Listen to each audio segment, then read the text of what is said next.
The great diplomats of our country are aghast at what we're doing now. And you listen to any number of them privately, some who served in the administration of George Herbert Walker Bush, 41st president.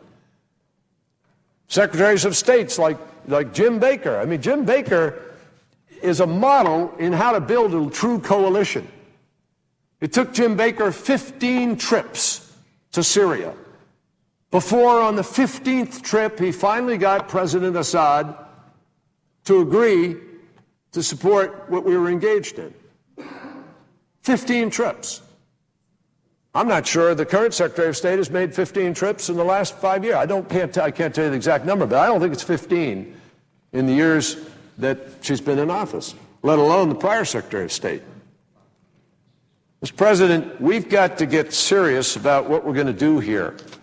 The fact is that there are 3,084 young Americans who've now died. I think there were 4 reported in the newspapers yesterday.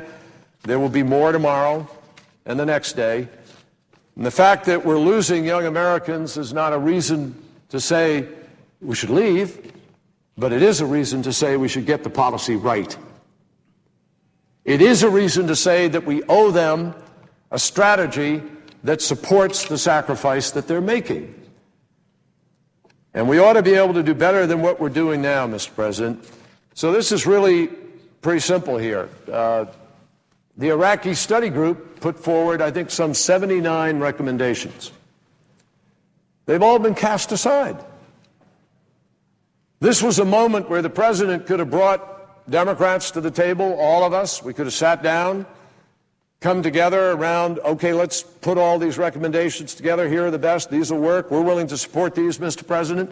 Let's go out jointly and see if we can leverage the full power of the United States Senate and Congress and country behind the kind of strategy we need in the Middle East in order to protect these real interests, which range from Israel to containing Iran, to dealing with the protection of the Gulf states, to Lebanon, to the fledgling democracy, and ultimately, obviously, to stability in Iraq. We all understand that.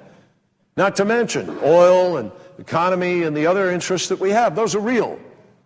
But I respectfully submit, Mr. President, the current policy we're on is recklessly putting those very interests at greater risk. And the measurement of that statement is in the fact that Iran is actually more powerful today as a consequence of what we're doing.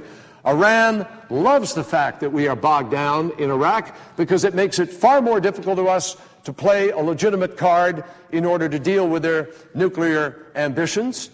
And there's no one in the world who doubts that. Lebanon is more at jeopardy today with Hezbollah and Nasrallah in greater position of threat to the government of Prime Minister Signora.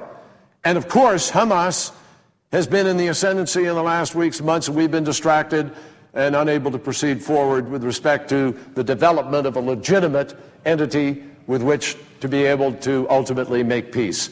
All of these things are worse off today than they were a year ago, 2 years ago, worse off than 6 years ago. So if they're worse off, how do you stand there and say, this is a good policy, we ought to keep doing what we're doing, keep digging the hole, keep making it worse?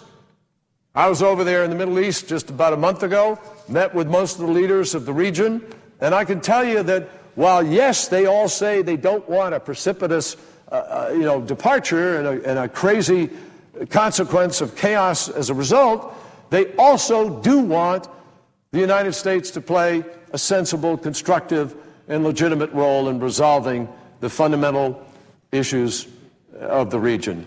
So, Mr. President, I think a lot of us have had enough here of these phony debates about who supports the troops. We all support the troops.